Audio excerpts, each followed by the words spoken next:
Ce n'est pas à moi d'avoir honte, je veux en parler.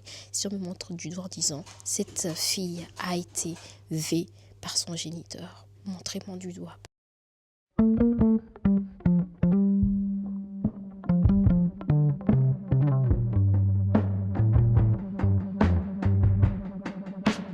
Born over a fault line,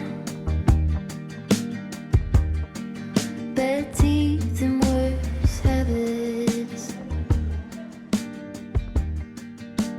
high heels in a trailer.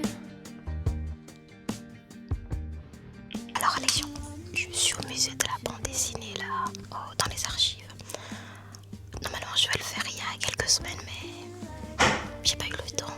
Donc aujourd'hui on est là pour lire de BD sur les V et un peu faire des recherches. Donc on va partir là-dessus. Simple observations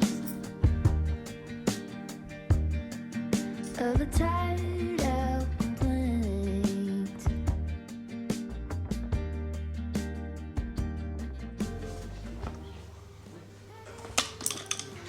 200 pages. Le livre fait 200 pages. On en a pour au moins 2 heures de lecture. Bon,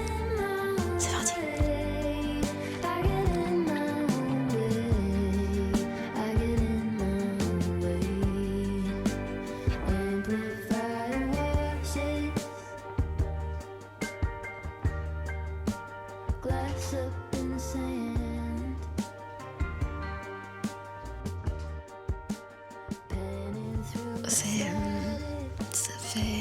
Ça fait 1 heure que je lis ce livre et c'est difficile. C'est vraiment difficile. C'est extrêmement bien écrit. Je suis un peu émotive parce que ça me rappelle beaucoup de souvenirs, beaucoup de sensations, beaucoup de traumas et le pourquoi. En tant que victime qui cherche aussi des réponses, je me rends compte que on a tous, tous les victimes de violences sexuelles, tous les victimes d'inceste, de pédophilie, on a toujours cette question en tête. Pourquoi ? Pas pourquoi ça s'est passé, mais pourquoi les autres ont vu et n'ont pas réagi. Pourquoi ? Ce que je lis là-dedans et les recherches que j'ai faites, à chaque fois je me rends compte que les gens disent on n'en a pas parlé pour ne pas traumatiser les victimes, mais non, en fait vous avez parlé pour ne pas assumer vous, pour ne pas faire le travail de protéger les autres. C'est très difficile et en même temps c'est un livre à lire. Je pourrais même dire que ce livre, il faut l'obliger à l'école. Vers les 16 ans, il faut le lire parce que ça existe. On doit lire, on doit parler de ces choses-là. On doit vraiment en parler. C'est extrêmement bien fait, extrêmement bien documenté. Et je pense que Rouge dans l'ombre, j'aimerais bien faire entre les deux pour amener les gens à commencer à lire sur ce sujet-là, mais amener les choses doucement. Et puis, la deuxième étape, ce serait de lire vraiment ça. Je pense que ce livre est vraiment bien. Pour les victimes, c'est excellent. On peut plus se taire en disant c'est ma famille. C'est pour ça que la famille est là pour te protéger. Te protéger, c'est en parler. Te protéger, c'est discuter. Et pas se cacher derrière des phrases toutes faites.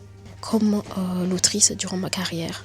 Ce sujet-là va m'accompagner tout le long parce que je veux avertir le plus de monde possible. Je veux parler de ces choses-là parce que je n'ai pas honte. Je ne veux pas avoir honte. Ce n'est pas à moi d'avoir honte. Je veux en parler. Si on me montre du doigt en disant cette fille a été V par son géniteur, montrez-moi du doigt parce que ça existe. Ça existe. Et il faut savoir que ça existe pour le dénoncer.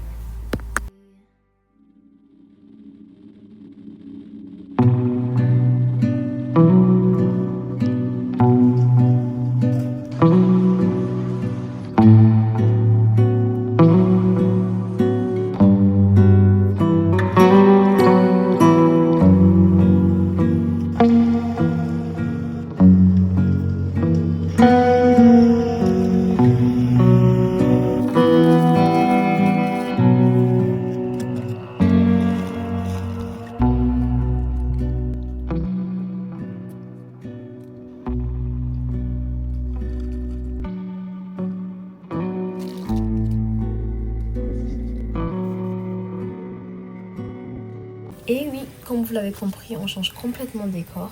On se retrouve en France avec ma maman et mon petit frère de cœur. Je dois avouer que j'étais à la fois excitée mais extrêmement stressée. Excitée parce que c'est mon premier voyage en famille depuis que j'ai été placée à 15 ans. Pour la première fois depuis longtemps, je peux être juste un enfant qui était en famille et qui pouvait juste se relaxer et profiter sans avoir de responsabilité. En plus de ça, ça fait des semaines que j'étais enfermée chez moi à essayer de bosser sur mon mémoire. J'en pouvais plus. Je vais parler avec des humains, je vais rire avec des humains, je vais manger avec des humains. À un moment donné, le mémoire, c'est ok, mais il faut vivre aussi. Pour la partie stress, je pense que c'est dû au fait que ça fait longtemps que je suis partie en voyage en famille.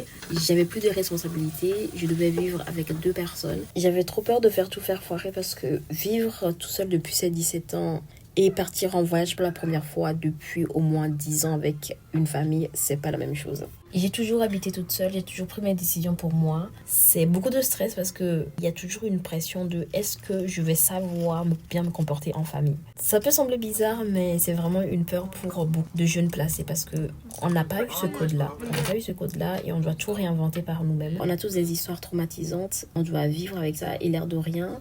Même en avançant, on aura toujours des cicatrices de ce passé, même si on a rencontré des belles personnes en chemin. Ah bah t'as rien. D'accord.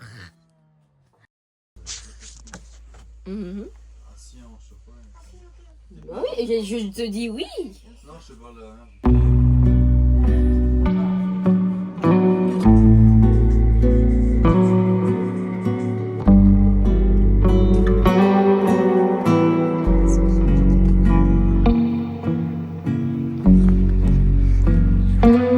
C'est beaucoup plus pour toi, c'est toi qui ne veux pas être dedans.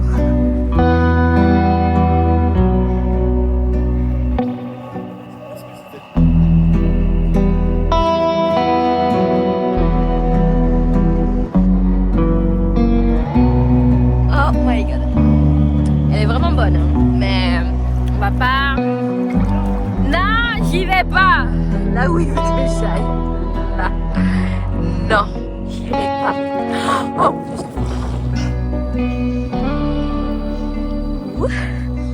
Oh. Avec une célébrité en ligne. Et c'est une célébrité.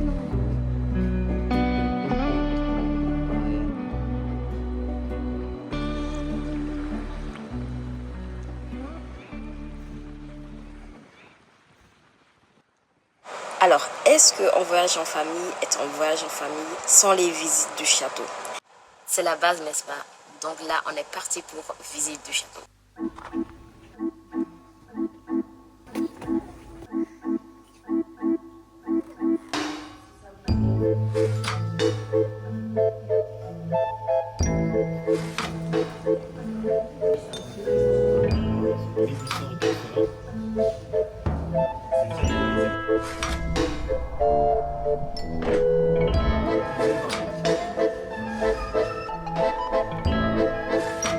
Le train d'abord.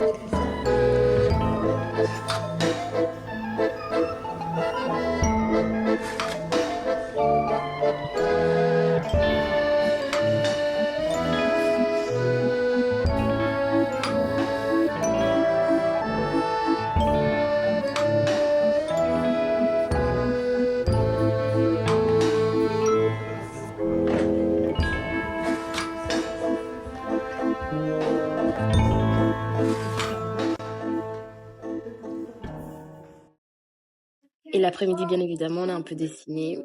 Et là, je me suis rendu compte que le dessin traditionnel, il faut vraiment que je recommence. J'étais trop nulle. C'est moi. La femme la plus poilue du monde. Avec un t-shirt I love New York.